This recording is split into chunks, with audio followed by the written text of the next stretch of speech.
Okay, we are live.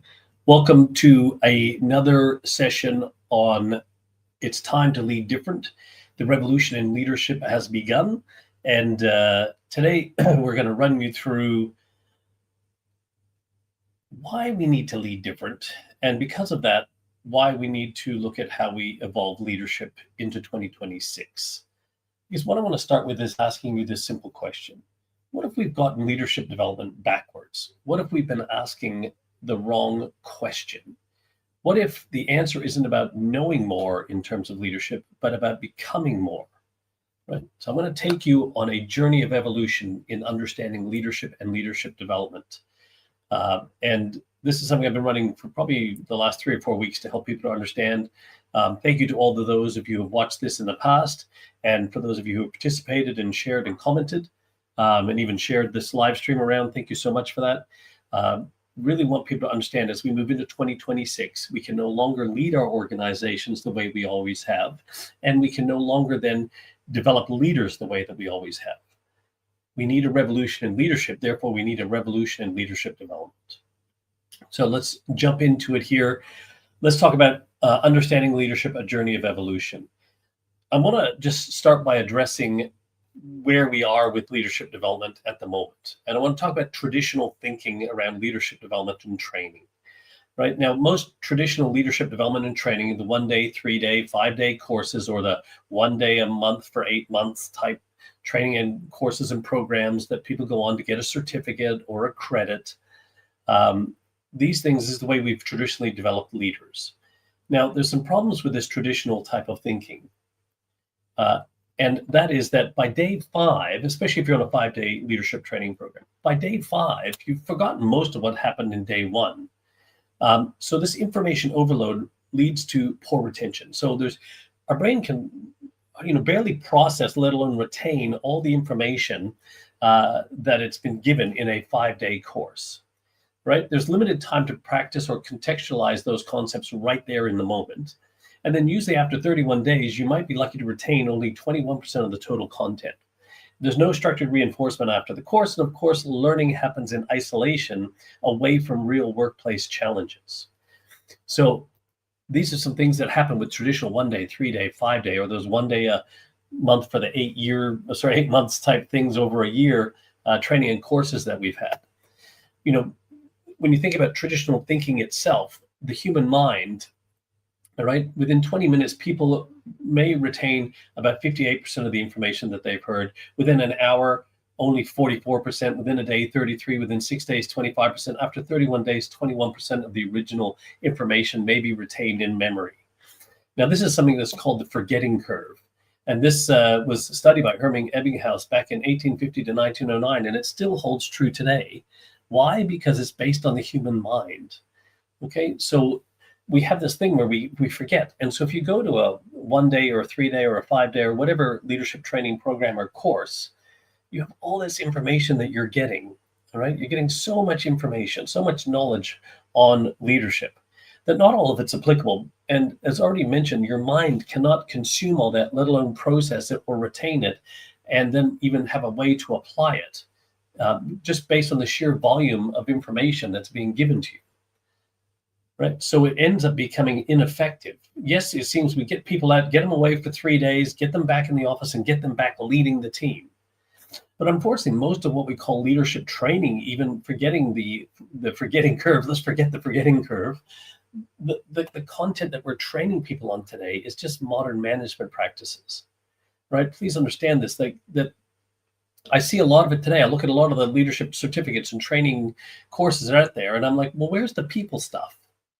Right? Because please understand, we lead people and we manage resources, and people are not a resource. We want resources for our humans, not humans as a resource. So our leadership development and training, it needs to be around leading people. How do we help people become better people leaders, not managers? Because technology and AI will take away a lot of the management that's required in businesses. What's going to be left is the human element. The creativity, the curiosity, the imagination, the intuition, the empathy of human beings, and how we free that up and then use that to improve our systems, our processes, how we work together, how we serve our clients. How do we capture that spirit of people and apply it to all those things, and then give them all the resources, the AI, the tech, and you name it, to be able to do everything else in the business. And that's going to take leadership, not management. You can't manage the human spirit. You can lead the human spirit. And the challenges that organizations have right now is that today's workforce is built for tomorrow's workplace. But tomorrow's workplace isn't here in most organizations, right? So traditional thinking in terms of the courses, the overwhelming amount of content to consume, that the way that the human mind works, and the fact of what we train people on is no longer effective. Whether it was or not, it was built for an industrial age time, excuse me, where we wanted factory workers and you name it, and we needed to treat people like cogs in a machine. But in today's world, we can't do that. We never should have done that, but we can no longer do that. So we need a more modern way of thinking about leadership development and training. So let's talk about the way that we run things. So modern thinking suggests that effective learning often requires up to 3 to 7 repetitions, but making sure that those are spaced out, that they're active rather than passive, and in different contexts or formats. Okay, there's some scientific studies you can go back and have a look at that suggest for any idea or concept to be accepted 60 to 90%, it will not happen until after the 6th repetition. So we need to make sure that we're actually taking bite-sized pieces of information with repetition, right? Then using those and putting those into active, putting them into active form, and then looking at the different ways where people have auditory, kinesthetic, visual learning styles, so that people can actually start to absorb the content, put it into play in a way that makes sense to them. So we need to make sure that any leadership development we're doing is based on this format. And this is why we suggest that it's time to lead different. Because also, as I've alluded to, we can no longer accept the fact that leadership training can all be just modern management theories, because we've already made it very clear that what's going to be left is the humans in our organizations. When everything else can be copied, what's going to be left is your ability to capture the spirit of your people. And that's going to take leadership. So we need to understand what leadership really is. So at Circle Leadership, we have this as our definition for leadership, right? Leadership is all about helping other people become the best version of themselves so they can do their life's best work while in your care and beyond. Now, when you look at that definition of leadership, as you see that there, where in there does it say that you need a position or title to demonstrate leadership? Hopefully you'll see that it doesn't, because the first thing that we want to understand about leadership in the world today is we want to create more all-around leadership, not more top-down leaders in an organization. How do we create culture where everybody can be lifting everybody up, not where we have more weight pushing down, right? Then the second part of this here, when you look at it, where it says in your care and beyond, what does that tell you about leadership in the world today? Well, hopefully that should tell you that it's more than just while you're here at work. And what it should say to you is, I actually care about you as a human being first, an employee second. So if leadership does not require a position or a title, we want to build all around leadership, not more top-down leaders. And we want to make sure that we embrace the human aspect of every single one of us as the most important part. We cannot train people the way that we used to train them in leadership. We cannot use the methodology that we were using in the past, because it doesn't work for the human mind anyway. And ultimately, when everything else can be copied in your business, when your technology, your products, your services, your bricks and mortars, your websites, you name it, everything can be copied about your business. What's the one thing that people can't copy? And that is your ability to capture the spirit of your people. It is your culture, obviously, that is your one true sustainable competitive advantage. So your leadership development going forward into the future needs to be able to make sure that it can capture that spirit of the people, because that leadership is going to create your sustainable competitive advantage in your organization. Because let me tell you one thing that I've learned over the years is that the businesses do not run out of money. They run out of ideas and innovation. And ideas and innovation come from people, not budgets, and not AI. So it's a finding game, not a funding game in business. We need to find the best talent and develop the living daylights out of that, so people bring their best self to work and help them become more of what they're capable of, all right? And then provide the leadership that enables that to happen in our organization. And then the people will want to stay with your business. So you better attract the right talent, develop it, and then retain it. And then you'll capture that spirit of your people, and it will give you your sustainable competitive advantage that you're looking for. So you need to make sure that your leadership philosophy and then how you develop that leadership in your organization is going to work for you in 2026. And I assure you, if we keep doing it the way we've always done it, it will not work for you. So I'd like to introduce you to what we have as our Leadership Evolution Action Plan. This is how we work with our clients. We've worked with our clients for many, many years now. We've never offered this to the public, but now we're offering it to the public to be able to enter their leadership teams into our Leadership Evolution Action Plan. This is part of our Next 90 Business Evolution system that our clients at Circle Leadership use. So the reason why this Leadership Evolution Action Plan actually works where traditional training fails is because we do it in bite-sized pieces. So it's going to stick, right? And then we have real-world application. We don't base it just on theory. We're our practitioners here at Circle Leadership. We're not theorists or academics, right? That way there's pure accountability, because I assure you that checklists do not create leadership. We also embed our proprietary formula of content times context equals concept. We also provide monthly coaching in the flow of work, not away from it. And then we have full access to the Circle Leadership Toolbox. So all the other tools and resources that that leader may need to develop that leadership is available to them. And it only needs to about 4 hours per month of focused commitment to actually embed it. So I want to talk about some of the principles in which it works and why it works. And whatever you choose to do for your own business, at least you can start to think about these principles for yourself. Or if you'd like more information about the Leadership Evolution Action Plan, we can talk about that at the end. But the first thing to please understand is this, that less is more often. We need to focus on less and understand that more, and then do that more often. Right? So instead of trying to gorge a day's worth of information, let's pick one piece and go really deep into that one piece, and then do another piece, and do another piece, and then do another piece over a period of time, because less is more often. The next thing to understand is our content times context equals concept. So basically, we teach content, and then we help you educate it into your context. So our content times your context, right? Then you take that piece of information and go, what does that mean to me in my workplace right now, in the way they're based on my leadership style and everything that I would like to do with my team in the environment in which we operate, and then develop an action plan to embed that as a concept into your business. So content taught, context educated through coaching, with an action plan to embed the concept. And then guess what? You take another piece of content, and then you contextualize that, and then you action plan that to embed that concept, then you take another piece. The other part to understand is that if you're familiar with the Pareto principle, the 80-20 rule, where it says that 20% of the things you do produce 80% of the results. So one of the things we do in our Leadership Evolution Action Plan, our LEAP, is we look at just the 20% that's going to produce the 80%. So instead of that whole day's worth of learning, instead of, like, say, over a 5-day course, we pick the one part of the 20% of all that stuff, and we just focus in on that, because we know that's going to give you the 80% of the results that you're looking for. Now, here's the exciting part behind that, though. You go, well, what about the other 20% that the 80% does? I'd rather you take the 80% of the time, instead of putting it towards that little 20%, I'd rather take that 80% of the time and put it back into the original 20% that gives you the biggest results. So not only are you spending time on the things that give you the biggest results, but you're having more time to spend on those things that do it. And that's why this is so important. That's the less is more often. So here's what the content, context, and concept looks like. Excuse me. So we teach the content to you as an individual. Then in group format, you're working with other peers in your groups to contextualize that and learning from what other people are doing in other organizations. So you're not just learning in isolation, nor in isolation away from the workplace. You're looking at, hey, what are other people doing in other types of workplaces that are going through similar things, to learn from each other, and what it means to you in your workplace. Then you build your own action plan to embed the concept.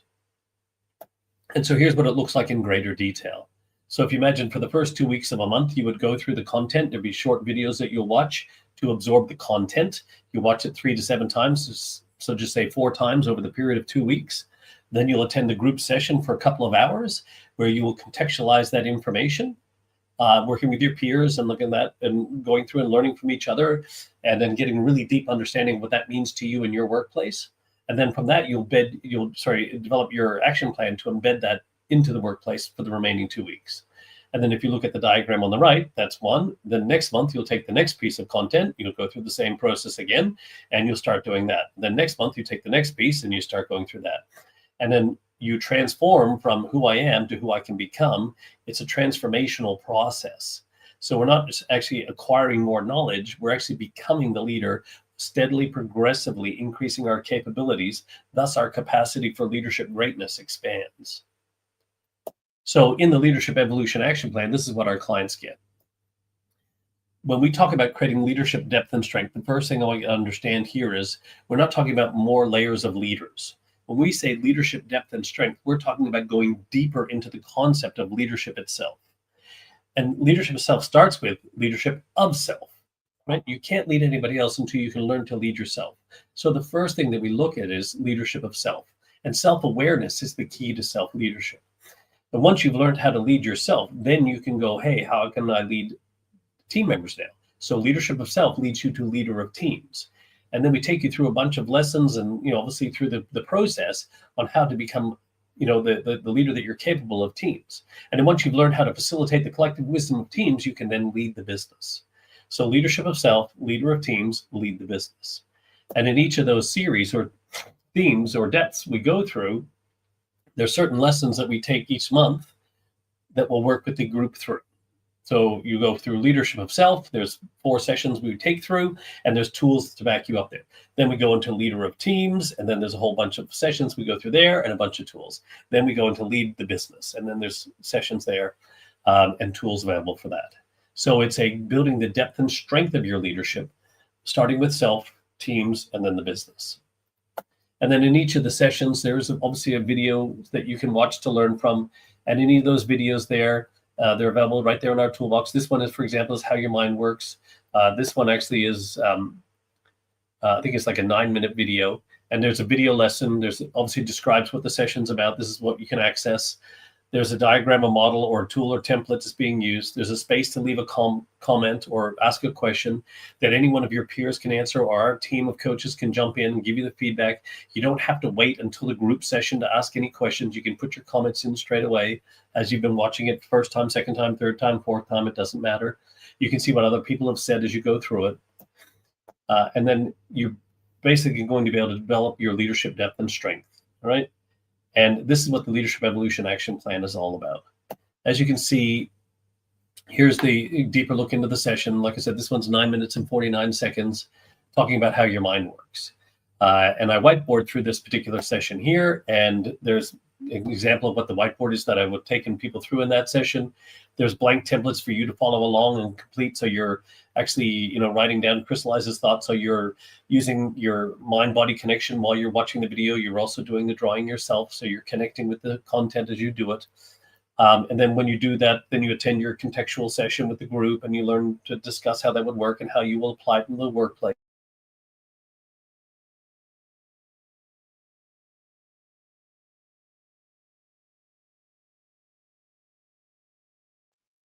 Oh, there we go. And then there's full access to all the tools in the toolbox within Circle Leadership, right? And then beyond all the lessons, there's a whole bunch of tools, templates, resources, you name it, that you may want to access that will help you become the leader that you're capable of. And some of the concepts that we work through with the people in the Leadership Evolution Action Plan are, as we've already alluded to, how to look at people as human beings first, employees second, how to develop resources for humans, not treat humans as a resource, how to help everyone have a personal connection to your public sense of purpose, how to work with people on what they punch out, not when they punch in and out, how to learn how to delegate outcomes to people, not tasks, how to get people involved in the work, involved in decisions about the work, how to shift from performance management to performance leadership, how to build a culture and brand relationship, how to become coach, not a boss, looking at your leadership styles, you name it, everything like that are the concepts in which we work through to help you become the leader that you're capable of, not just acquire more leadership knowledge. So if you're ready to start 2026 with a new way of thinking about the leadership in your organization and developing the leadership depth and strength in your organization, I'd encourage you to reach out to us to talk about how you can get involved in the Leadership Evolution Action Plan. Once again, as I've alluded to at the very beginning of this, that we can no longer continue to lead organizations the way we have in the past Therefore, we cannot develop leaders the way we have in the past. Right? The world is going to demand more out of the humans. It seems funny that we're in a world where AI is making workplaces more human. So how are you going to capture that spirit of your one true sustainable competitive advantage? It will come down to leadership. The defining factor between which organization is going to perform at the highest level will come down to the leadership depth and strength in that organization, because everything else is going to be able to be copied and everything's going to be moving at warp speed. So the one thing that's going to make the difference is your people. So what are you doing to help set your people up to bring their best self to work so they become what they're capable of and do their life's best work while in your care and beyond, and building the leadership development behind that to enable that in your organization? I assure you, this is where you will win in 26. So thank you for those of you who have been watching this. There was quite a few on at one stage. If anyone has any questions or comments about this that haven't shown up here on the screen, if they have, I will answer them. But if you have any questions or comments, put a comment below. If you'd like more information about the Leadership Evolution Action Plan and how it might work for you in your organization, just put a hashtag LEAP in the comments, and we'll be able to reach out to you. I'll just put it here. There. Hopefully that'll show up, hashtag LEAP, to find out more. If you want to find out more anywhere, please just drop that in the comments and I will reach out to you and give you some more information about how you can take a look at what we're doing in terms of developing leadership in 2026. Other than that, thanks very much. This is probably the last one I'll do before January starts. We will be getting the first cohort together by the end of January. It will kick off at the beginning of February. So if you'd like to get involved, you've got probably the next 30 days to get registered, find out more, and get registered to participate. We're limiting it to 30 people only, so we can keep the group at an effective size, so that when we're contextualizing in the group sessions, that everyone's getting their chance to work through that, and we can provide the highest level of service to those people. Other than that, thanks very much. I hope you all have a happy and safe Merry Christmas and New Year and holiday season, and be prepared for 2026 to be your biggest year ever, your best year ever, and the year that you evolve your own leadership in your organization, because if you don't evolve, you won't stay relevant.